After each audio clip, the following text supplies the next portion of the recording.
Hi friends, welcome back to the channel GR recipes. நம்ம இன்றைக்கி ஒரு ஹெல்த்தியான லட்டு ரெசிபி தான் பார்க்க போகிறோம். இது எப்படி செய்யலாங்கிறத பார்க்கலாம் வாங்க. நம்ம இந்த லட்டு வந்து கோதுமை ரவையை வச்சு ரொம்ப ஈஸியாக, சிம்பிளாக, ரொம்ப குயிக்காகவும் செஞ்சு முடிக்க போகிறோம். இது செய்கிறதுக்கு கிட்டத்தட்ட பார்த்திங்கன்னா 15 நிமிஷம் தான் ஆகும். இது பார்க்குறதுக்கும் பார்த்திங்கன்னா மோத்திச்சூர் லட்டு மாதிரியே இருக்கும். உங்களுக்கு மோத்திச்சூர் லட்டு பிடிக்கும்னா கண்டிப்பாக இந்த லட்டுவும் பிடிக்கும். இதோட டேஸ்ட் எப்படி இருக்குங்கிறத நான் இந்த வீடியோவோட கடைசியில் சொல்கிறேன். இப்போ இந்த லட்டு செய்ய ஆரம்பிச்சிடலாம். இதுக்கு வந்து ஒரு கடாயை எடுத்துகிட்டு அதில் 1 டீஸ்பூன் நெய் சேர்த்துக்குவோம். நெய் அதிகமாக சேர்த்துன்னு அவசியம் இல்லை, ஒரே 1 டீஸ்பூன் சேர்த்துனிங்கன்னா போதும். ஒரு 25 கிராம் நான் முந்திரி எடுத்திருக்கேன், 10 கிராம் திராட்சை எடுத்திருக்கேன். உங்களுக்கு முந்திரி திராட்சை எவ்வளோ வேணுமோ நீங்கள் சேர்த்துக்கோங்க. இதை வந்து மிதமான தீயில் நல்லா வறுத்துக்கலாம். இப்போ பாருங்கள், திராட்சை இந்த மாதிரி பலூன் மாதிரி வந்ததுக்கப்புறமா நம்ம இதோட கோதுமை ரவையை சேர்த்த போகிறோம். கோதுமை ரவை வந்து நான் 1 டம்ளர் அளவுக்கு எடுத்திருக்கேன். இந்த டம்ளர் பார்த்திங்கன்னா கிட்டத்தட்ட 200 கிராம் இருந்தது. நீங்கள் டம்ளர், கப்பு எதுலேயோ அதே டம்ளர்லேயே அதே கப்லேயும் மெஷர் பண்ணிக்கோங்க. ஏன்னா நம்ம தண்ணி, சர்க்கரை எல்லாமே இந்த டம்ளரில் தான் மெஷர் பண்ண போகிறோம். இப்போ இதை மிதமான தீயில் நெய்யிலே நல்லா பச்சை வாசனை போகிற அளவுக்கு வறுத்துக்கலாம்.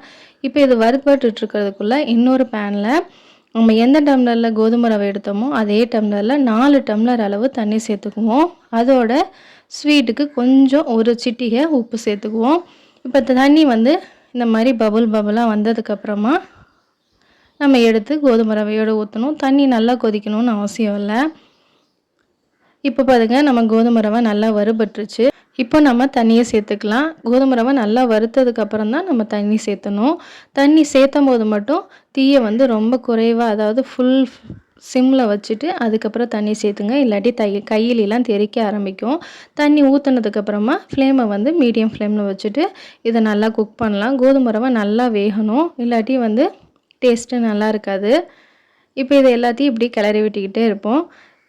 மிதமான தீயிலே வச்சு கிளறி விடுங்க. ரொம்ப ஹை ஃப்ளேமில் வைக்கணும்னு அவசியம் இல்லை. இப்போ தண்ணி ஓரளவுக்கு வற்றினதுக்கப்புறமா நம்ம எந்த டம்ளரில் கோதுமை ரவை எடுத்தோமோ அதே டம்ளரில் 1 டம்ளர் அளவுக்கு நான் சர்க்கரை சேர்த்துறேன். உங்களுக்கு ஸ்வீட் அதிகமாக பிடிக்கும், இனிப்பு கொஞ்சம் தூக்கலாக இருக்கணும் அப்படின்னா இன்னும் ஒரு 1/2 டம்ளர் கூட சேர்த்துக்கலாம். இப்போ இந்த சர்க்கரை எல்லாம் நல்லா கரைஞ்சதுக்கப்புறமா இதை இன்னும் மிதமான தீயிலேயே வச்சு நம்ம நல்லா குக் பண்ணி எடுக்கணும். இப்போ இதுக்கு வந்து கொஞ்சம் எக்ஸ்ட்ரா கலருக்காக நான் வந்து கேசரி கலர் சேர்த்துருக்கேன், ஆரஞ்சு கலர். உங்களுக்கு வேணும்னா இது சேர்த்துக்கலாம், இல்லாட்டி இது ஆப்ஷனல் தான்.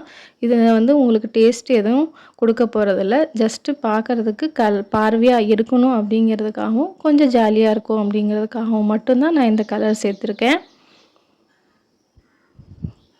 இப்போ இதை இப்படியே நல்லா கிளறி விட்டுக்கிட்டே இருக்கலாம். இப்போ இதை அப்படியே மூடி வச்சு கொஞ்சம் நேரம் குக் பண்ணிக்கலாம்.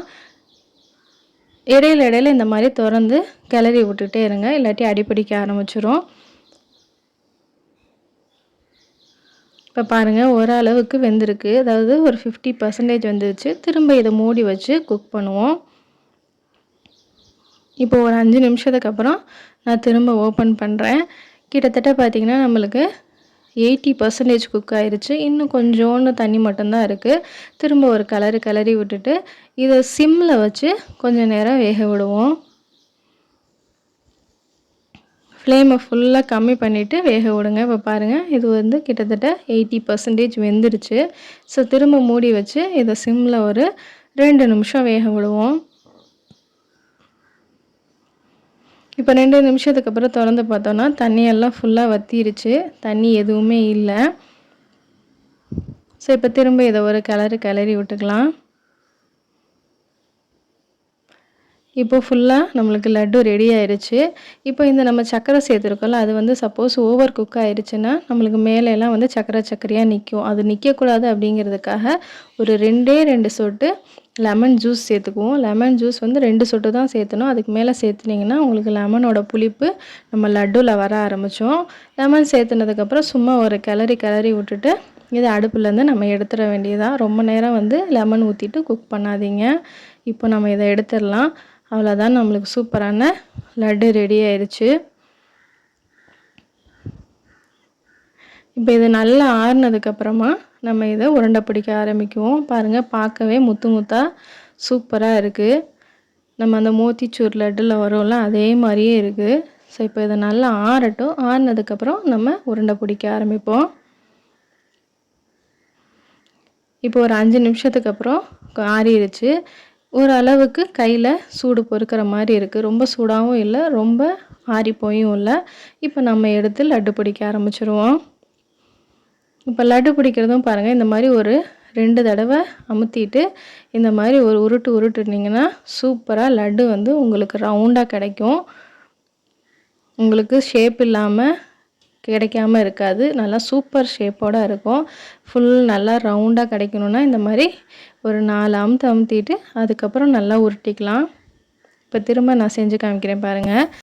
எந்த அளவுக்கு லட்டு சைஸ் வேணுமோ அந்த அளவுக்கு லட்டை எடுத்துக்கிட்டு அதை இந்த மாதிரி லைட்டாக ஒரு 4 அமுத்திட்டு அதுக்கப்புறம் இந்த மாதிரி உருட்டினீங்கன்னா நல்லா ரவுண்டாக எந்த ஒரு விரிசலும் இல்லாமல் சூப்பர் லட்டு கிடைக்கும். இப்போ பாருங்கள், நல்லா ரவுண்ட் ஆயிடுச்சு. இது ஷேப்லெஸ்ஸாக இருக்காது, நல்ல ஷேப்பாக இருக்கும் உங்களுக்கு. ஸோ இதே மாதிரியே நம்ம எல்லா உருண்டைகளும் நம்ம உருட்டி வச்சுக்குவோம். அவ்வளோதான், சூப்பரான ஹெல்த்தியான லட்டு ரெடி ஆயிடுச்சு. நான் பாருங்கள் 1 டீஸ்பூன் நெய் தான் சேர்த்துனேன். அதே என் கையில் வந்து இவ்வளோ ஒட்டியிருக்கு. அதனால் நீங்கள் கம்மியாக கூட சேர்த்துக்கலாம், நெய் தப்பில்லை. இப்போ நம்ம எல்லா ரெடி ஆயிடுச்சு. நம்ம இதை டேஸ்ட் பண்ணி பார்க்க வேண்டியதுதான். இது நம்ம பிச்சு பார்க்குறதுக்கு பார்த்திங்கன்னா கிட்டத்தட்ட நம்ம மோத்திச்சூர் லட்டு மாதிரியே தான் இருக்கும்.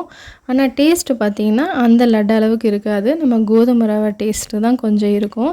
ஸோ டேஸ்ட் வைஸ் ஓரளவுக்கு சூப்பராக தான் இருக்கும். ஆனால் மோத்திச்சூர் லட்டு அளவுக்கு இருக்காது. கண்டிப்பாக உங்களுக்கு எல்லாருக்கும் இந்த லட்டு ரெசிபி பிடிச்சிருக்குன்னு நினைக்கிறேன். உங்கள் எல்லாரையும் இன்னொரு இன்ட்ரெஸ்டிங்கான வீடியோவில் சந்திக்கிறேன். அதுவரை டேக் கேர், பை பை.